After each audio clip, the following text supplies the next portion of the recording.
अथ श्री उच्छिष्ट गणेश कवचम्। देव्युवाच देवदेव जगन्नाथ सृष्टिस्थितिलयात्मक विना ध्यानं विना मन्त्रं विना होमं विना जपं येन स्मरणमात्रेण लभ्यते चासु चिन्तितं तदेव श्रोतुमिच्छामि कथयस्व जगत्प्रभो। ईश्वर उवाच शृणु देवि प्रवक्ष्यामि गुह्याद् गुह्यतरं महत् उच्छिष्टगणनाथस्य कवचं सर्वसिद्धिदम्। अल्पायासेर्विना कष्टैर्जपमात्रेण सिद्धिदम्। एकान्ते निर्जनेरण्ये गह्वरे च रथाङ्गणे सिन्धुतीरे च गङ्गायाः कूले वृक्षतले जले सर्वदेवालये तीर्थे लब्ध्वा सम्यक् जपं चरेत्। स्नानशौचादिकं नास्ति निर्वधनं प्रिये दारिद्र्यान्तकरं शीघ्रं सर्वतत्त्वं जनप्रिये। सहस्रशपथं कृत्वा यदि स्नेहोऽस्ति मां प्रति निन्दकाय कुशिष्याय खलाय कुटिलाय च दुष्टाय परशिष्याय घातकाय शठाय च वञ्चकाय वरघ्नाय ब्रह्माणि गमनाय च अशक्ताय च क्रूराय गुरुद्रोहरताय च न दातव्यं न दातव्यं न दातव्यं कदाचन गुरुभक्ताय दातव्यं सच्छिष्याय विशेषतः। तेषां सिद्ध्यन्ति शीघ्रेण ह्यन्यथा न च सिद्ध्यति। गुरुसन्तुष्टिमात्रेण कलौ प्रत्यक्षसिद्धिदम्। देहोच्छिष्टैः प्रजप्तव्यं तथोच्छिष्टैर्महामनुः। आकाशे च फलं प्राप्तं नान्यथा वचनं मम। एषा राजवती विद्या विना पुण्यं न लभ्यते। अथ वक्ष्यामि देवेशि कवचं मन्त्रपूर्वकं येन विज्ञातमात्रेण राजभोगफलप्रदम्। ऋषिर्मे गणकः पातु शिरसि च निरन्तरं। त्राहि मां देवि गायत्री छन्दो ऋषिः सदा मुखे। हृदये पातु मां नित्यम् उच्छिष्टगणदेवता। गुह्यो रक्षतु तद्बीजम् स्वाहा शक्तिश्च पादयोः। कामकीलक सर्वाङ्गे विनियोगश्च सर्वदा। पार्श्वद्वये सदा पातु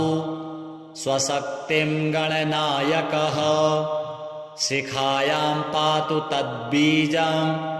भ्रूमध्ये तारबीजकम्। हस्तिवक्त्रश्च शिरसि लम्बोदरो ललाटके। उच्छिष्टो नेत्रयोः पातु कर्णौ पातु महात्मने। पाशाङ्कुशमहाबीजं नासिकायां च रक्षतु।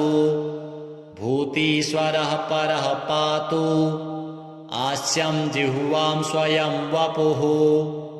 तद्बीजं पातु मां नित्यं ग्रीवायां कण्ठदेशके। गम्बीजं च तथा रक्षेत् तथा त्वग्रे च पृष्ठके। सर्वकामश्च हृत्पातु पातु मां च करद्वये। उच्छिष्टाय च हृदये वह्निबीजं तथोदरे। मायाबीजं तथा कट्यां द्वाऊरुसिद्धिदायकः। जङ्घायां गणनाथश्च पादौ पातु विनायकः शिरसः पादपर्यन्तम् उच्छिष्टगणनायकः आपादमस्तकान्तं च उमापुत्रश्च पातु माम् दिशोष्टौ च तथाकाशे पाताले विदिशाष्टके अहर्निशं च मां पातु मदचञ्चललोचनः जले नले च सङ्ग्रामे दुष्टकारागृहे वने राजद्वारे घोरपथे पातु मां गणनायकः इदं तु कवचं गुह्यं मम वक्त्राद्विनिर्गतं त्रैलोक्ये सततं पातु द्विभुजश्च चतुर्भुजः बाह्यमभ्यन्तरं पातु सिद्धिबुद्धिर्विनायकः सर्वसिद्धिप्रदं देवी कवचं रिद्धिसिद्धिदम् एकान्ते प्रजपेन्मन्त्रं कवचं युक्तिसंयुतम् इदं रहस्यं कवचम् उच्छिष्टगणनायकम् सर्ववर्मसु देवेशि इदं कवचनायकम् एतत् कवचमाहात्म्यं वर्णितं नैव शक्यते धर्मार्थकाममोक्षं च नानाफलप्रदं नृणाम् शिवपुत्रः सदा पातु पातु मां सुरार्चितः गजाननः सदा पातु गणराजश्च पातु मां सदा शक्तिरतः पातु पातु मां कामविह्वलः सर्वाभरणभूषाढ्यः पातु मां सिन्दूरार्चितः पञ्चमोदकरः पातु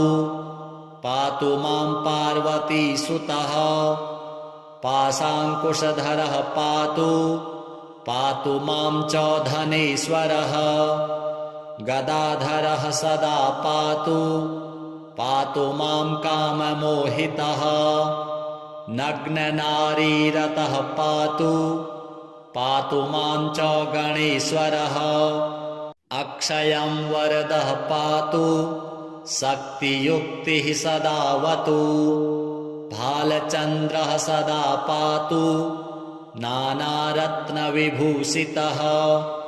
उच्छिष्टगणनाथश्च मदाघूर्णितलोचनः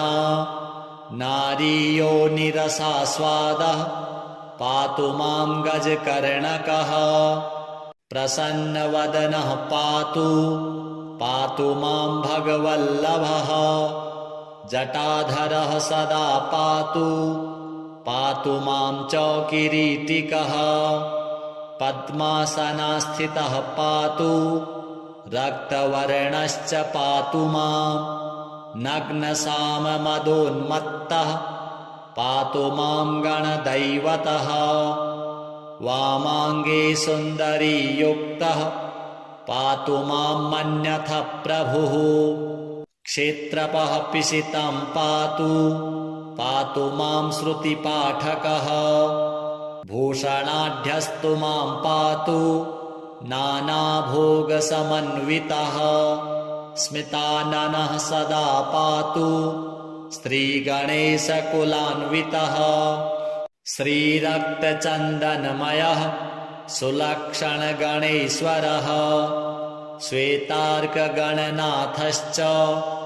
हरिद्रागणनायकः पारभद्रगणेशश्च पातु सप्तगणेश्वरः प्रवालकगणाध्यक्षो गजदन्तो गणेश्वरः हरबीजगणेशश्च भद्राक्षगणनायकः दिव्यौषधिसमुद्भूतो गणेशाश्चिन्तितप्रदः लवणस्य गणाध्यक्षो मृत्तिकागणनायकः तण्डुलाक्षगणाध्यक्षो गोमयश्च गणेश्वरः स्फटिकाक्षगणाध्यक्षो रुद्राक्षगणदैवतः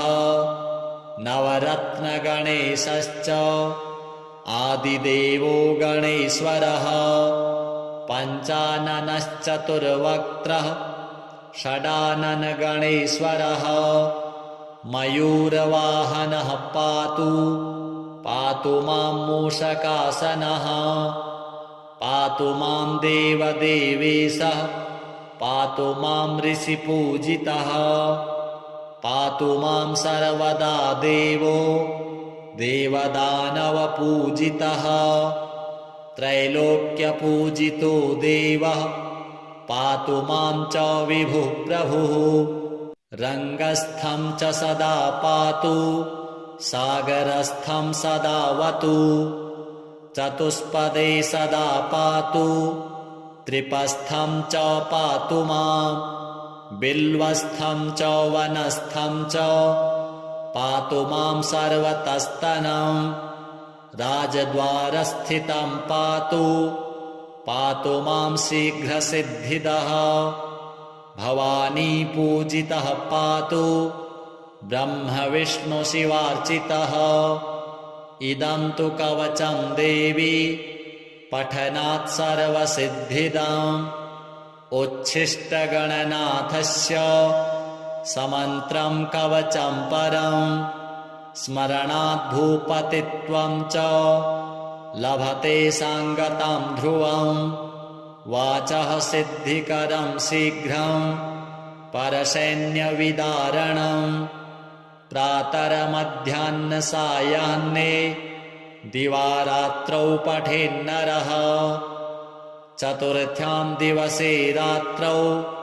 पूजने मानदायकं सर्वसौभाग्यदं शीघ्रं दारिद्र्याणवघातकं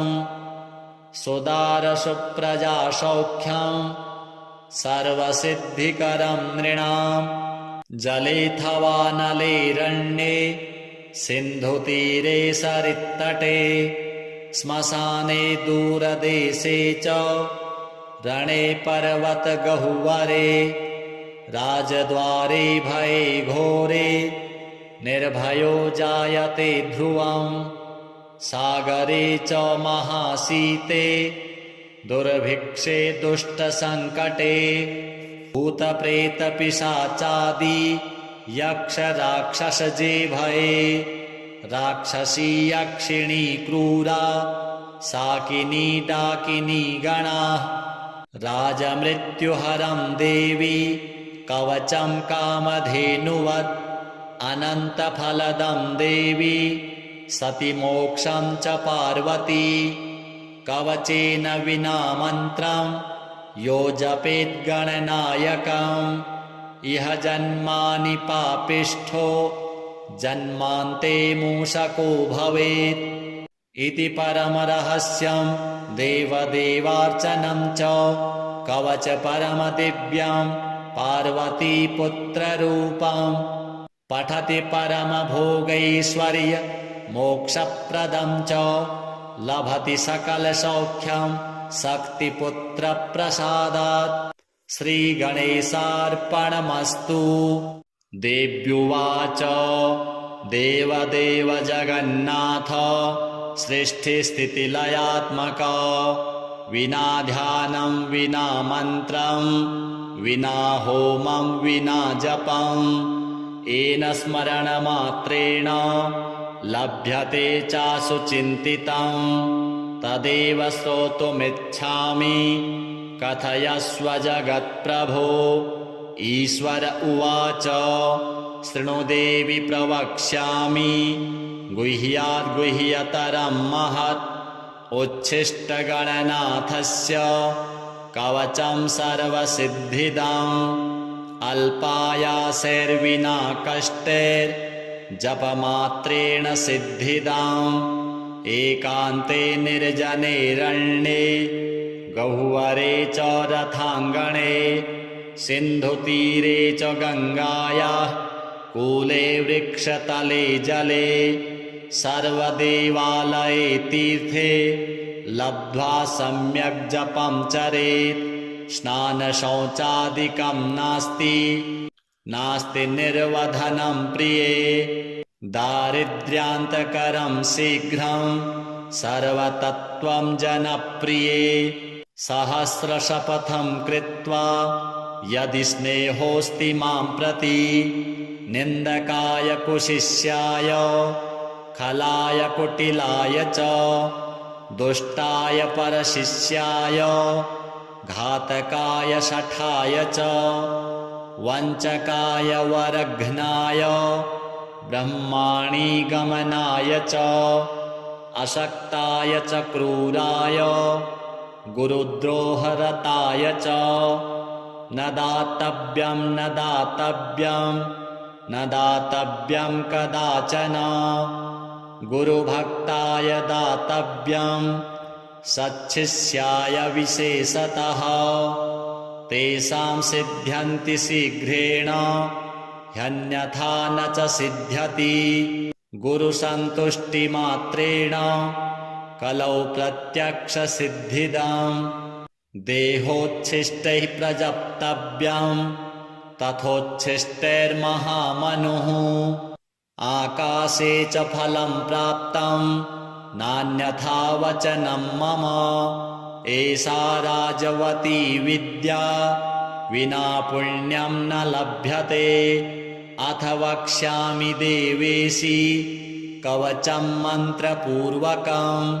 येन विज्ञातमात्रेण राजभोगफलप्रदम् ऋषिर्मे गणकः पातु शिरसि च निरन्तरं त्राहि मां देवि गायत्री छन्दो ऋषिः सदा मुखे हृदये पातु मां नित्यम् उच्छिष्टगणदेवता गुह्यो रक्षतु तद्बीजं स्वाहा शक्तिश्च पादयोः कामकीलकसर्वाङ्गे विनियोगश्च सर्वदा पार्श्वद्वये सदा पातु स्वशक्तिं गणनायकः शिखायां पातु तद्बीजं भ्रूमध्ये तारबीजकं हस्तिवक्त्रश्च शिरसि लम्बोदरो ललाटके उच्छिष्टो नेत्रयोः पातु कर्णौ पातु महात्मने पाशाङ्कुशमहाबीजं नासिकायां च रक्षतु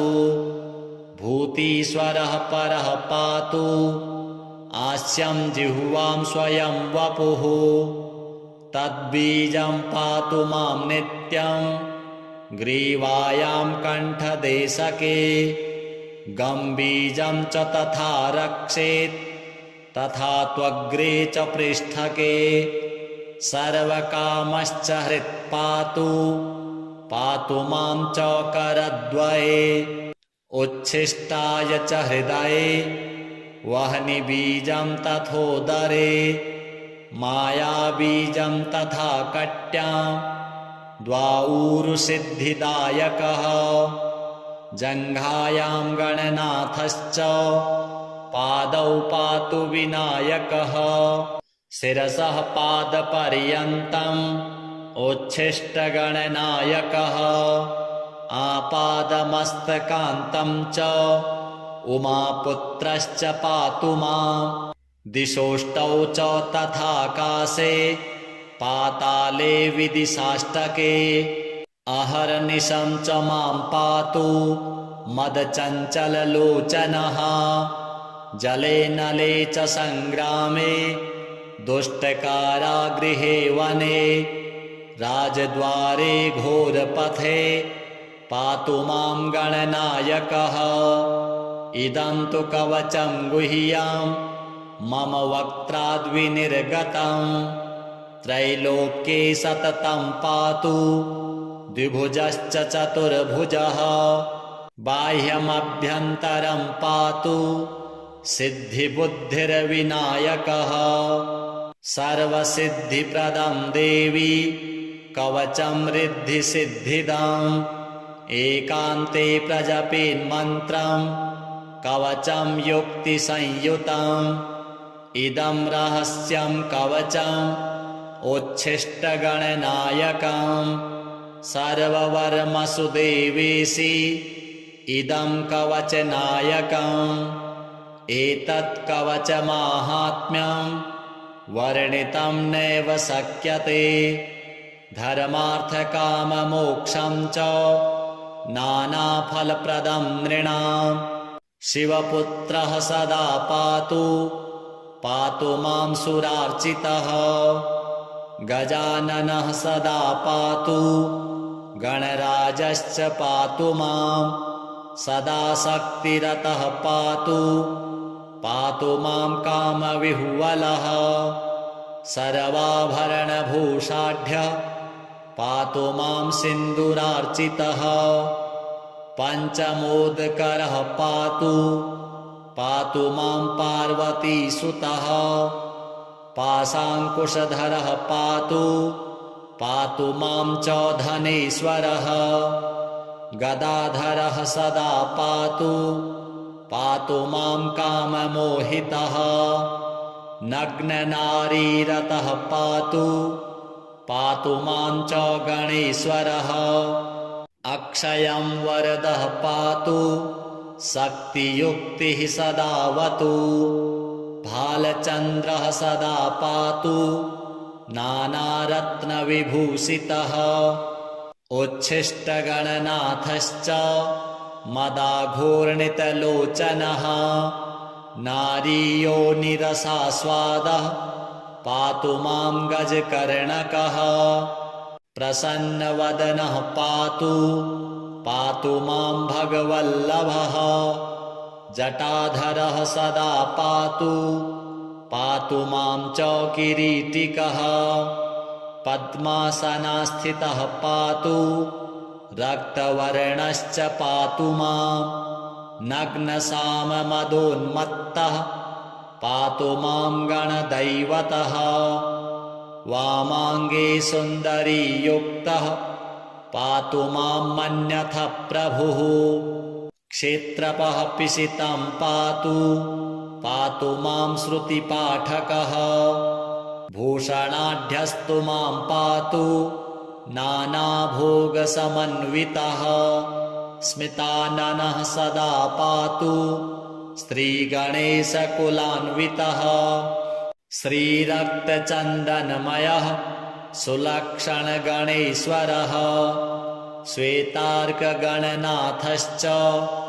हरिद्रागणनायकः पारभद्रगणेशश्च पातु सप्तगणेश्वरः प्रवालकगणाध्यक्षो गजदन्तो गणेश्वरः हरबीजगणेशश्च भद्राक्षगणनायकः दिव्यौषधिसमुद्भूतो गणेशाश्चिन्तितप्रदः लवणस्य गणाध्यक्षो मृत्तिकागणनायकः तण्डुलाक्षगणाध्यक्षो गोमयश्च गणेश्वरः स्फटिकाक्षगणाध्यक्षो रुद्राक्षगणदैवतः नवरत्नगणेशश्च आदिदेवो गणेश्वरः पञ्चाननश्चतुर्वक्त्रः षडाननगणेश्वरः मयूरवाहनः पातु पातु मां मूषकासनः पातु मां देवदेवेशः पातु मां ऋषिपूजितः पातु मां सर्वदा देवो देवदानवपूजितः त्रैलोक्यपूजितो देवः पातु मां च विभुः प्रभुः रङ्गस्थं च सदा पातु सागरस्थं सदावतु चतुष्पदे सदा पातु त्रिपस्थं च पातु मां बिल्वस्थं च वनस्थं च पातु मां सर्वतस्तनं राजद्वारस्थितं पातु पातु मां शीघ्रसिद्धिदः भवानी पूजितः पातु ब्रह्मविष्णुशिवार्चितः। इदं तु कवचं देवी पठनात् सर्वसिद्धिदाम्। उच्छिष्टगणनाथस्य समन्त्रं कवचं परं। स्मरणात् भूपतित्वं च लभते सांगतं ध्रुवं। वाचः सिद्धिकरं शीघ्रं परसैन्यविदारणं। प्रातरमध्याह्नसायाह्ने दिवारात्रौ पठेन्नरः। चतुर्थ्यां दिवसे रात्रौ पूजने मानदायकं। सर्वसौभाग्यदं शीघ्रं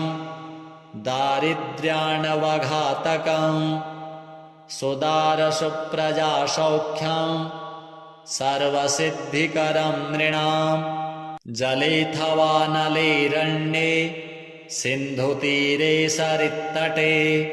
श्मशाने दूरदेशे च रणे पर्वतगह्वरे। राजद्वारे भये घोरे निर्भयो जायते ध्रुवम्। सागरे च महाशीते दुर्भिक्षे दुष्टसङ्कटे। भूतप्रेतपिशाचादि यक्षराक्षसजे भये। राक्षसी यक्षिणी क्रूरा शाकिनी डाकिनी गणाः। राजमृत्युहरं देवी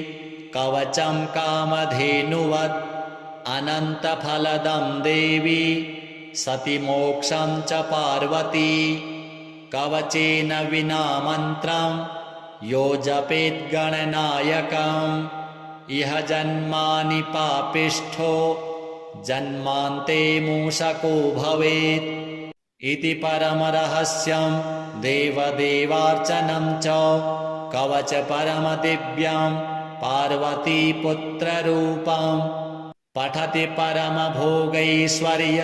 मोक्षप्रदं च लभति सकलसौख्यं शक्तिपुत्रप्रसादात्। श्रीगणेशार्पणमस्तु। देव्युवाच देवदेव जगन्नाथ सृष्टिस्थितिलयात्मक। विना ध्यानं विना मन्त्रं विना होमं विना जपं। येन स्मरणमात्रेण लभ्यते चासु चिन्तितं। तदेव श्रोतुमिच्छामि कथयस्व जगत्प्रभो। ईश्वर उवाच शृणु देवि प्रवक्ष्यामि। गुह्याद् गुह्यतरं महत् उच्छिष्टगणनाथस्य कवचं सर्वसिद्धिदम्। अल्पायासेर्विना कष्टैर्जपमात्रेण सिद्धिदम्। एकान्ते निर्जनेरण्ये गह्वरे च रथाङ्गणे। सिन्धुतीरे च गङ्गायाः कूले वृक्षतले जले। सर्वदेवालये तीर्थे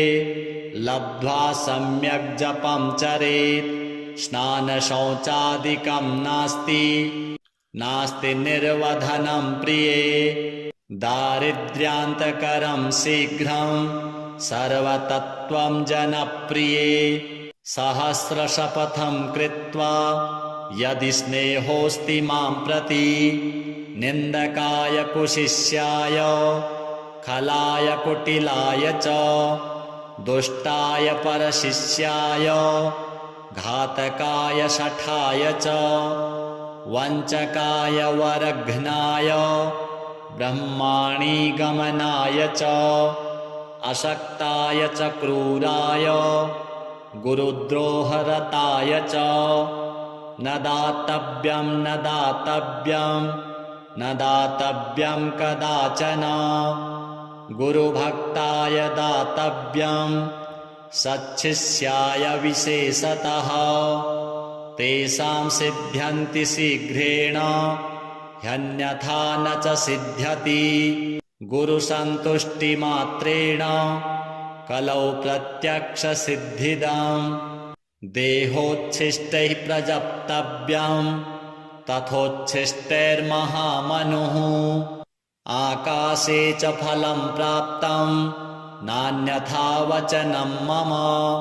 एषा राजवती विद्या विना पुण्यं न लभ्यते अथ वक्ष्यामि देवेशी कवचं मन्त्रपूर्वकम् येन विज्ञातमात्रेण राजभोगफलप्रदम् ऋषिर्मे गणकः पातु शिरसि च निरन्तरम् त्राहि मां देवि गायत्री छन्दो ऋषिः सदा मुखे हृदये पातु मां नित्यम् उच्छिष्टगणदेवता गुह्यो रक्षतु तद्बीजम् स्वाहा शक्तिश्च पादयोः कामकीलक सर्वाङ्गे विनियोगश्च सर्वदा पार्श्वद्वये सदा पातु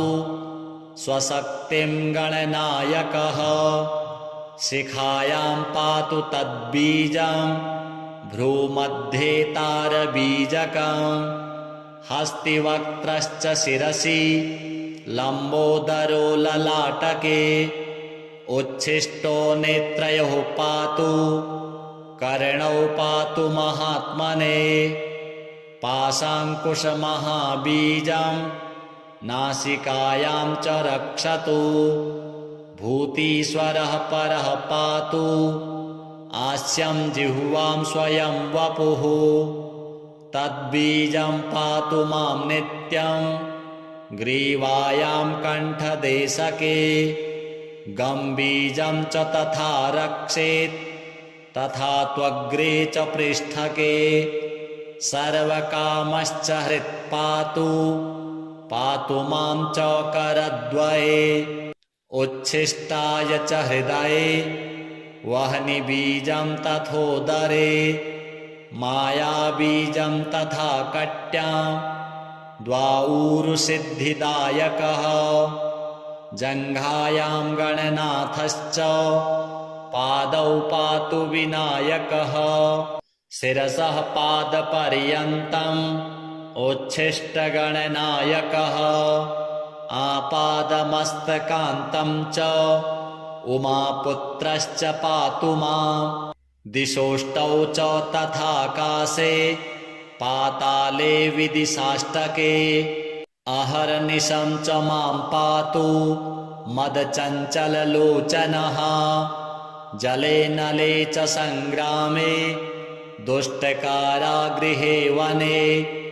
राजद्वारे घोरपथे पातु मां गणनायकः इदं तु कवचं गुह्यं मम वक्त्राद्विनिर्गतं त्रैलोक्ये सततं पातु द्विभुजश्च चतुर्भुजः बाह्यमभ्यन्तरं पातु सिद्धिबुद्धिर्विनायकः सर्वसिद्धिप्रदं देवी कवचं रिद्धिसिद्धिदम् एकान्ते प्रजपेन्मन्त्रं कवचं युक्तिसंयुतम् इदं रहस्यं कवचम् उच्छिष्टगणनायकम् सर्ववर्मसु देवेशि इदं कवचनायकम् एतत् कवचमाहात्म्यं वर्णितं नैव शक्यते धर्मार्थकाममोक्षं च नानाफलप्रदं नृणाम् शिवपुत्रः सदा पातु पातु मां सुरार्चितः गजाननः सदा पातु गणराजश्च पातु मां सदा शक्तिरतः पातु पातु मां कामविह्वलः सर्वाभरणभूषाढ्य पातु मां सिन्दूरार्चितः पञ्चमोदकरः पातु पातु मां पार्वतीसुतः पाशाङ्कुशधरः पातु पातु मां च धनेश्वरः गदाधरः सदा पातु पातु मां काममोहितः नग्ननारीरतः पातु मां च गणेश्वरः अक्षयं वरदः पातु शक्तियुक्तिः सदावतु भालचन्द्रः सदा पातु नानारत्नविभूषितः उच्छिष्टगणनाथश्च मदाघूर्णितलोचनः नारीयोनिरसास्वादः पातु मां गजकर्णकः प्रसन्नवदनः पातु मां भगवल्लभः जटाधरः सदा पातु मां च किरीटिकः पद्मासनस्थितः पातु रक्तवर्णश्च पातु मां नग्नसाममदोन्मत्तः पातु मां गणदैवतः वामाङ्गे सुन्दरीयुक्तः पातु मां मन्यथ प्रभुः क्षेत्रपः पिशितं पातु मां श्रुतिपाठकः भूषणाढ्यस्तु मां पातु नानाभोगसमन्वितः स्मिताननः सदा पातु श्रीगणेशकुलान्वितः श्रीरक्तचन्दनमयः सुलक्षणगणेश्वरः श्वेतार्कगणनाथश्च हरिद्रागणनायकः पारभद्रगणेशश्च पातु सप्तगणेश्वरः प्रवालकगणाध्यक्षो गजदन्तो गणेश्वरः हरबीजगणेशश्च भद्राक्षगणनायकः दिव्यौषधिसमुद्भूतो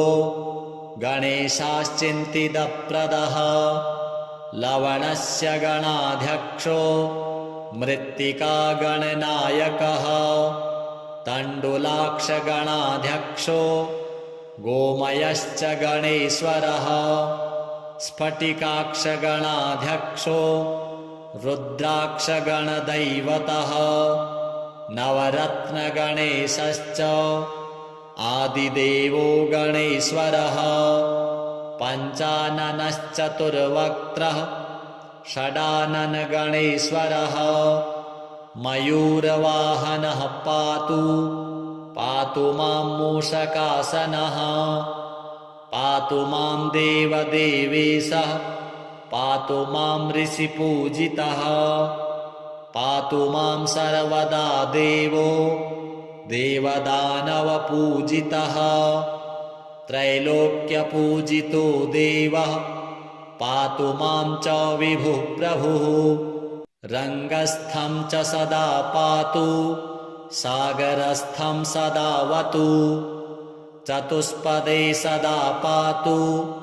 त्रिपस्थं च पातु मां बिल्वस्थं च वनस्थं च पातु मां सर्वतस्तनं राजद्वारस्थितं पातु मां शीघ्रसिद्धिदः भवानी पूजितः पातु ब्रह्मविष्णुशिवार्चितः इदं तु कवचं देवी पठनात् सर्वसिद्धिदम् उच्छिष्टगणनाथस्य समन्त्रं कवचं परं स्मरणात् भूपतित्वं च लभते सांगतं ध्रुवं वाचः सिद्धिकरं शीघ्रं परसैन्यविदारणं प्रातरमध्याह्नसायाह्ने दिवारात्रौ पठेन्नरः चतुर्थ्यां दिवसे रात्रौ पूजने मानदायकं सर्वसौभाग्यदं शीघ्रं दारिद्र्याणवघातकं सुदारसुप्रजासौख्यं सर्वसिद्धिकरं नृणां जलेऽथवा नलेरण्ये सिन्धुतीरे सरित्तटे श्मशाने दूरदेशे च रणे पर्वत गहुवरे राजद्वारे भये घोरे निर्भयो जायते ध्रुवम् सागरे च महासीते दुर्भिक्षे दुष्टसङ्कटे भूतप्रेतपिशाचादि यक्षराक्षसजे भये राक्षसी यक्षिणी क्रूरा साकिनी डाकिनी गणाः राजमृत्युहरं देवी कवचं कामधेनुवत् अनन्तफलदं देवी सति मोक्षं च पार्वती कवचेन विना मन्त्रं यो जपेत् गणनायकम् इह जन्मानि पापिष्ठो जन्मान्ते मूषको भवेत् इति परमरहस्यं देवदेवार्चनं च कवच परमदिव्यं पार्वतीपुत्ररूपम् पठति परमभोगैश्वर्य मोक्षप्रदं च लभति सकलसौख्यं शक्तिपुत्रप्रसादात् श्रीगणेशार्पणमस्तु। देव्युवाच देवदेव जगन्नाथ सृष्टिस्थितिलयात्मक विना ध्यानं विना मन्त्रं विना होमं विना जपम् येन स्मरणमात्रेण लभ्यते चासु चिन्तितं तदेव श्रोतुमिच्छामि कथयस्व जगत्प्रभो। ईश्वर उवाच शृणु देवि प्रवक्ष्यामि गुह्याद् गुह्यतरं महत् उच्छिष्टगणनाथस्य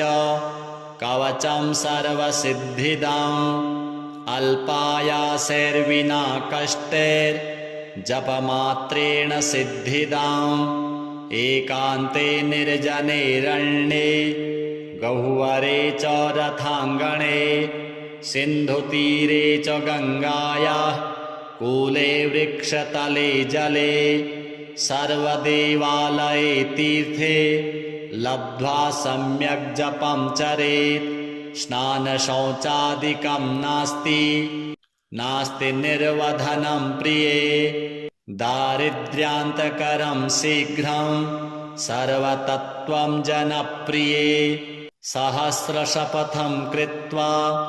यदि स्नेहोऽस्ति मां प्रति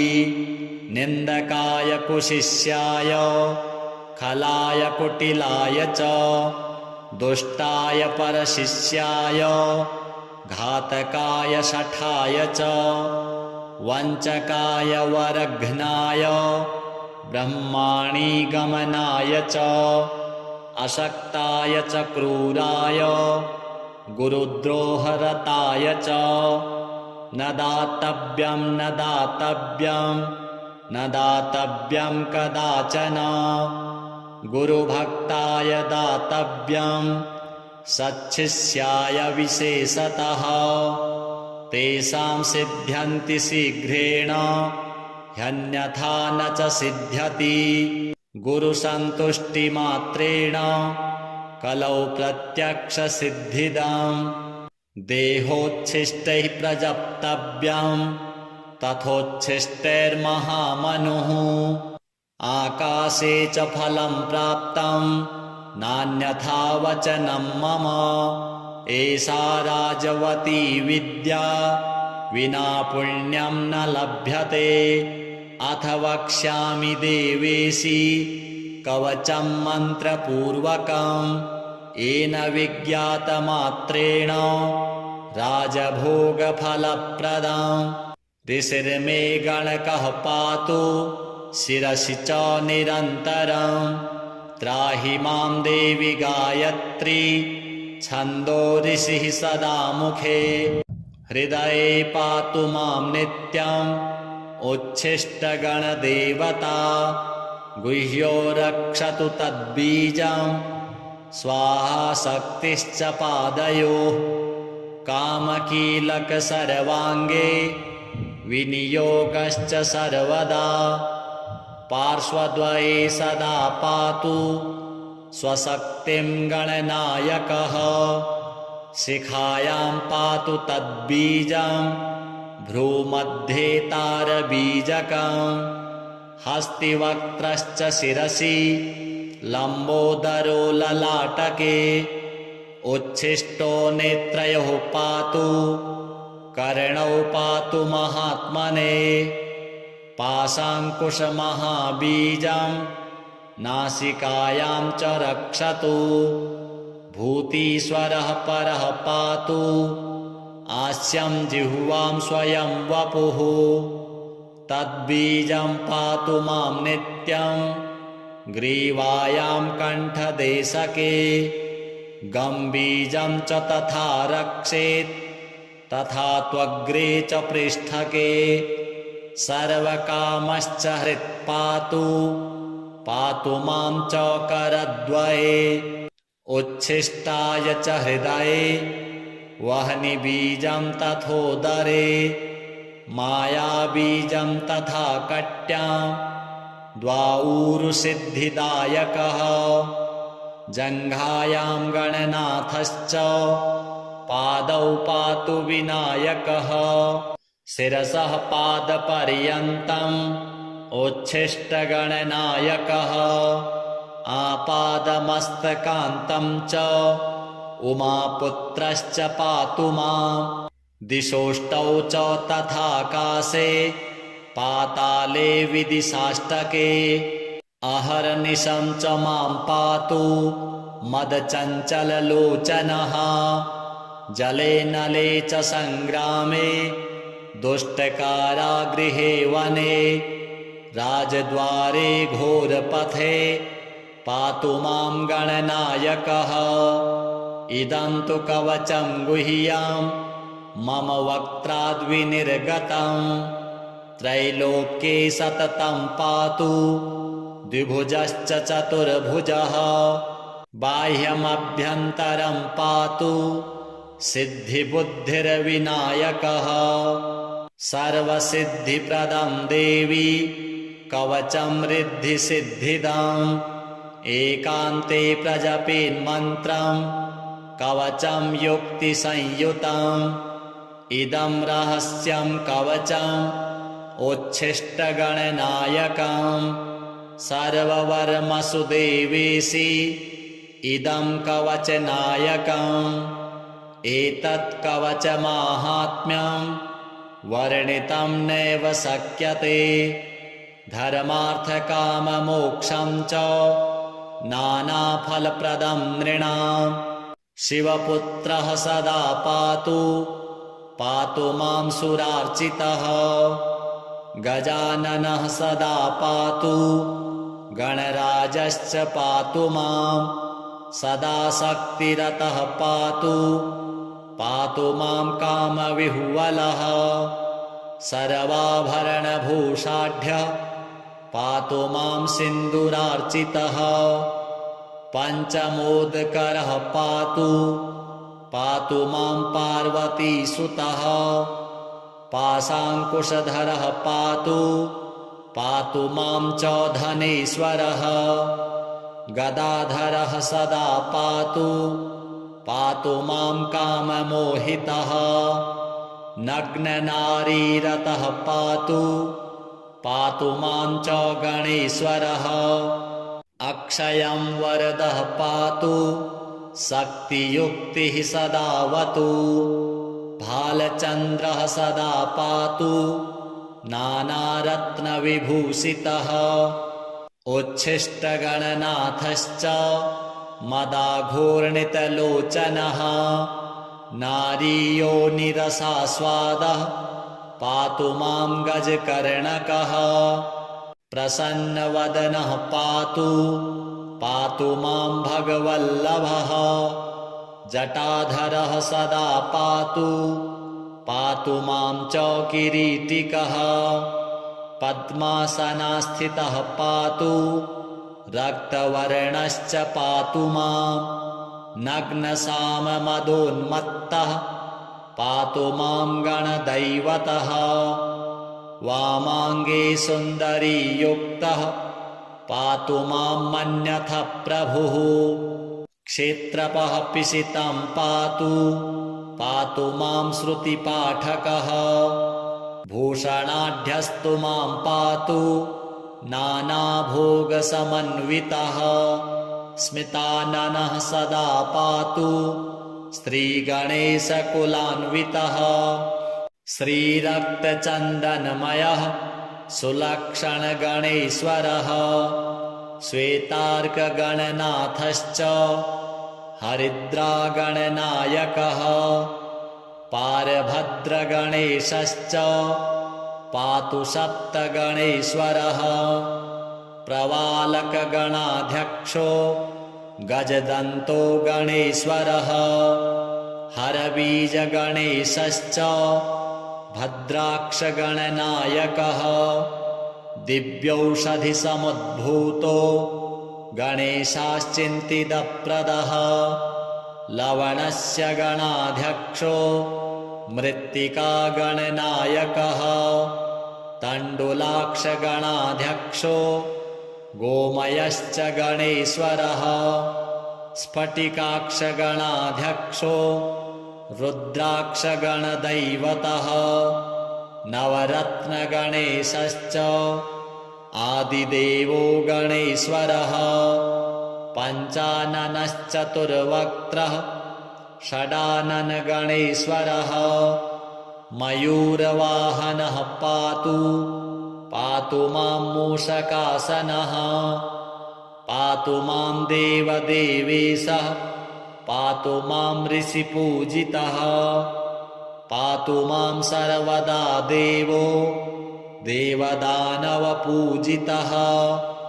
त्रैलोक्यपूजितो देवः पातु मां च विभुः प्रभुः रङ्गस्थं च सदा पातु सागरस्थं सदावतु चतुष्पदे सदा पातु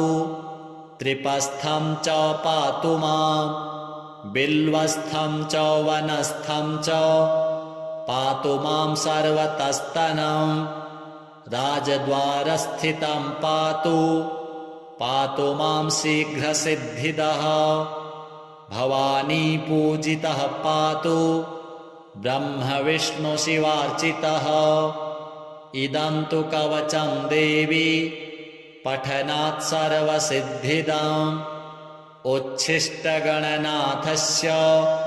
समन्त्रं कवचं परं स्मरणात् भूपतित्वं च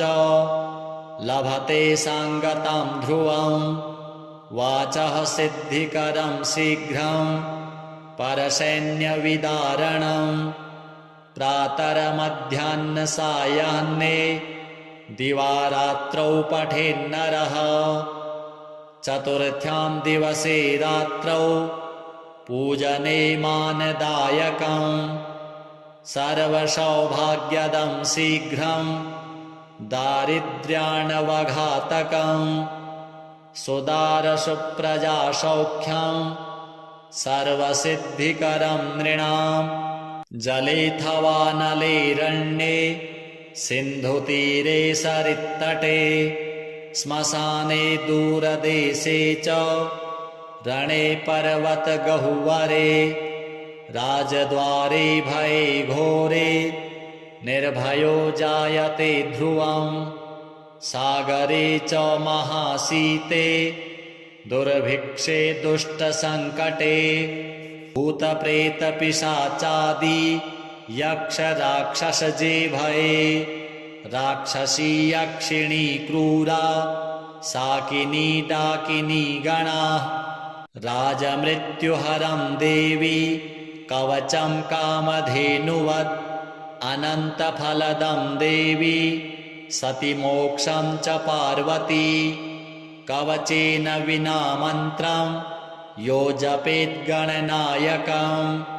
इह जन्मानि पापिष्ठो जन्मान्ते मूषको भवेत् इति परमरहस्यं देवदेवार्चनं च कवच परमदिव्यं पार्वतीपुत्ररूपं पठति परमभोगैश्वर्य मोक्षप्रदं च लभति सकलसौख्यं शक्तिपुत्रप्रसादात्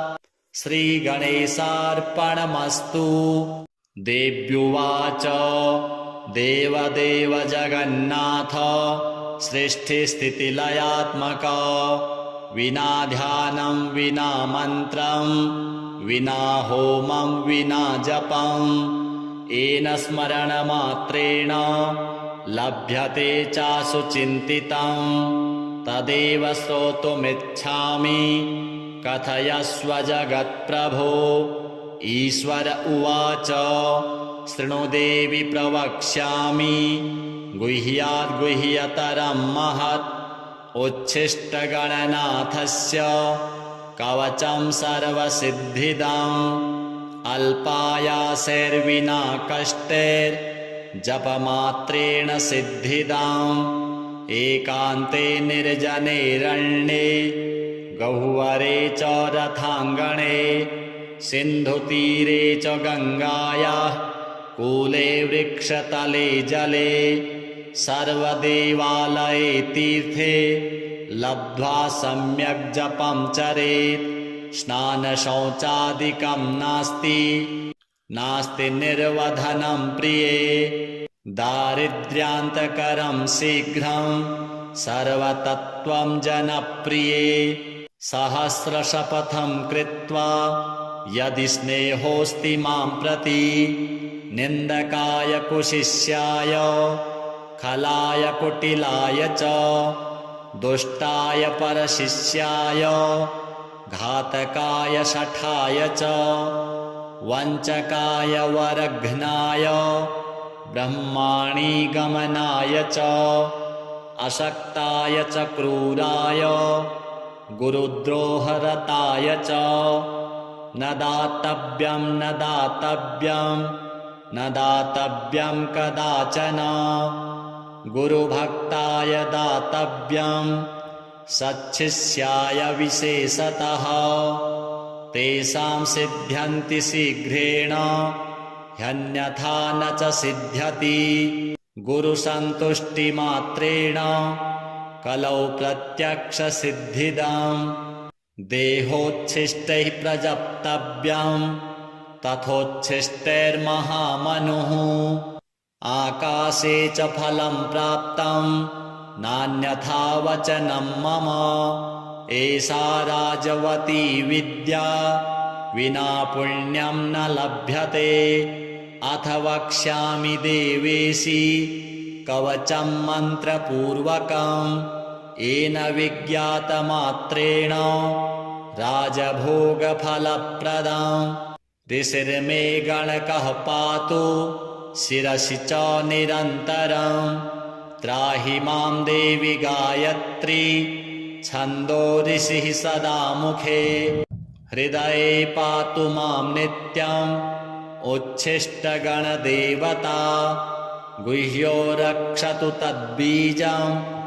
स्वाहा शक्तिश्च पादयोः कामकीलकसर्वाङ्गे विनियोगश्च सर्वदा पार्श्वद्वये सदा पातु स्वशक्तिं गणनायकः शिखायां पातु तद्बीजं भ्रूमध्ये तारबीजकं हस्तिवक्त्रश्च शिरसि लम्बोदरो ललाटके उच्छिष्टो नेत्रयोः पातु कर्णौ पातु महात्मने पाशाङ्कुशमहाबीजं नासिकायां च रक्षतु भूतीश्वरः परः पातु आस्यं जिह्वां स्वयं वपुः तद्बीजं पातु मां नित्यं ग्रीवायां कण्ठदेशके गम्बीजं च तथा रक्षेत्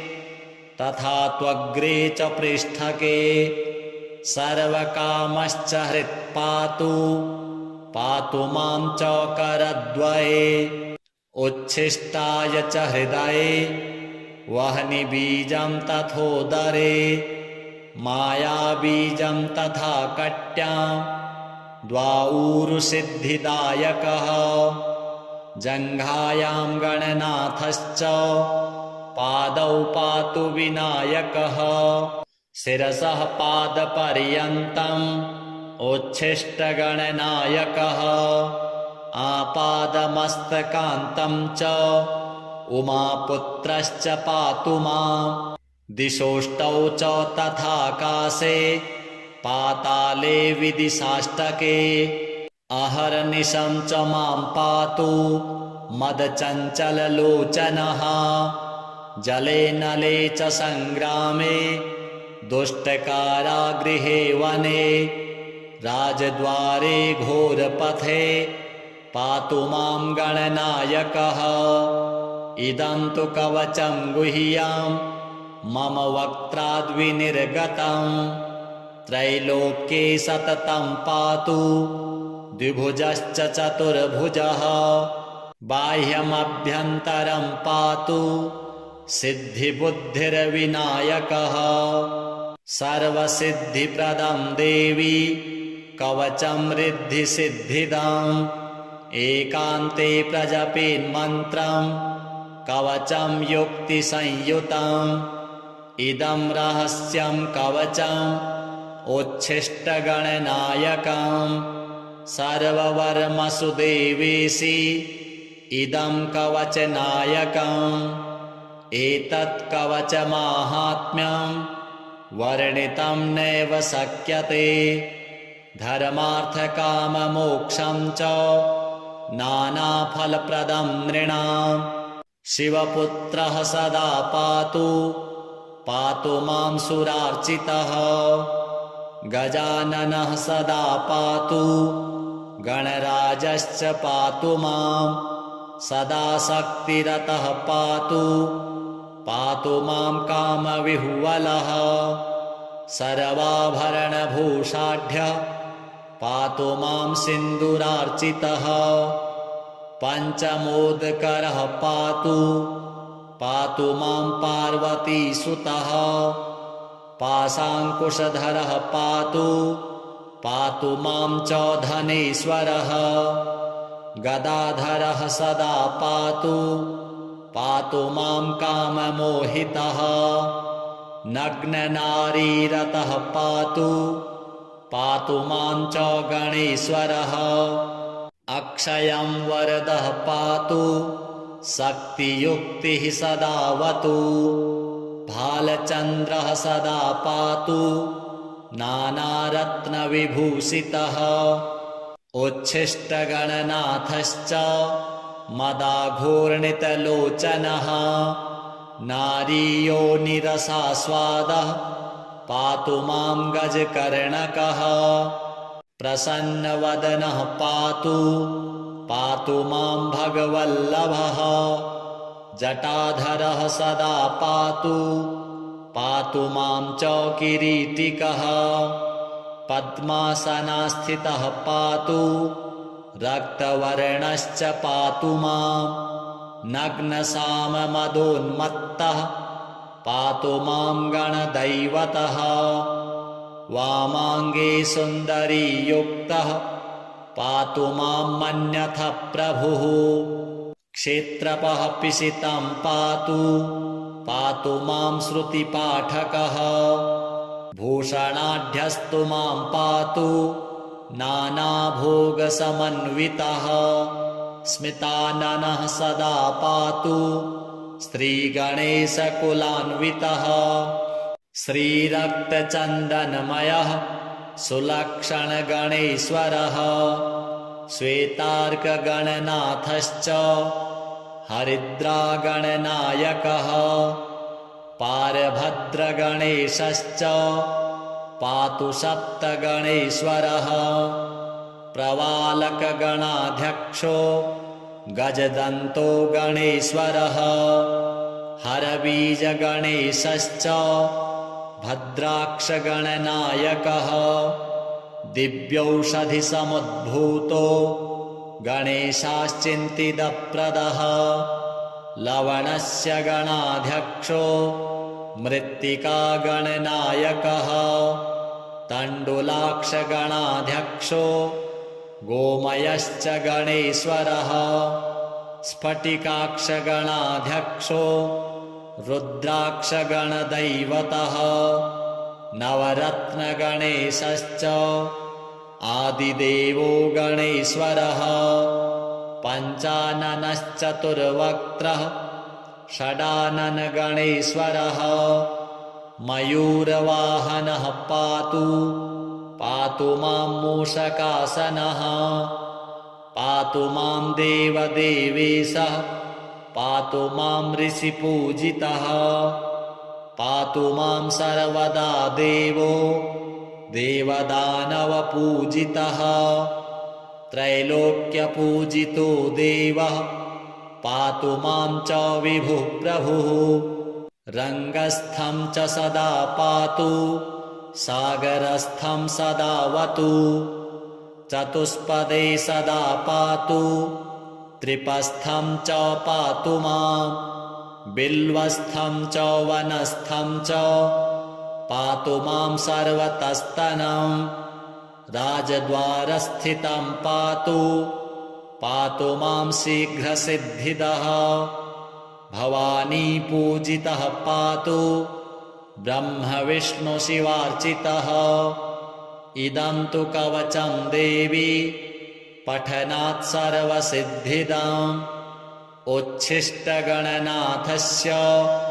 समन्त्रं कवचं परं स्मरणात् भूपतित्वं च लभते साङ्गतं ध्रुवं वाचः सिद्धिकरं शीघ्रं परसैन्यविदारणं प्रातरमध्याह्नसायाह्ने दिवारात्रौ पठेन्नरः चतुर्थ्यां दिवसे रात्रौ पूजने मानदायकं सर्वसौभाग्यदं शीघ्रं दारिद्र्याणवघातकं सुदारसुप्रजासौख्यं सर्वसिद्धिकरं नृणां जलेऽथवा नलेरण्ये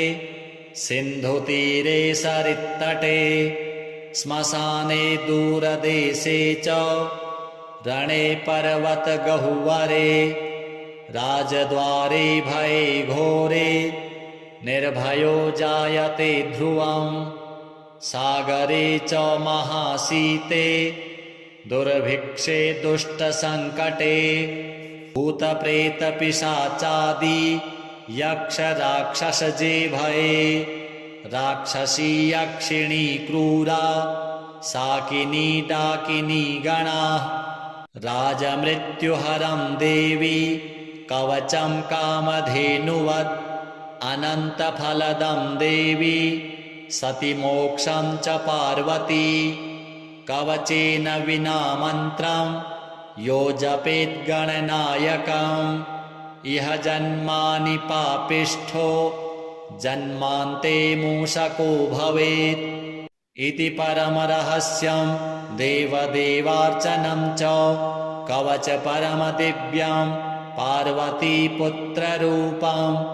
पठति परमभोगैश्वर्य मोक्षप्रदं च लभति सकलसौख्यं शक्तिपुत्रप्रसादात् श्रीगणेशार्पणमस्तु।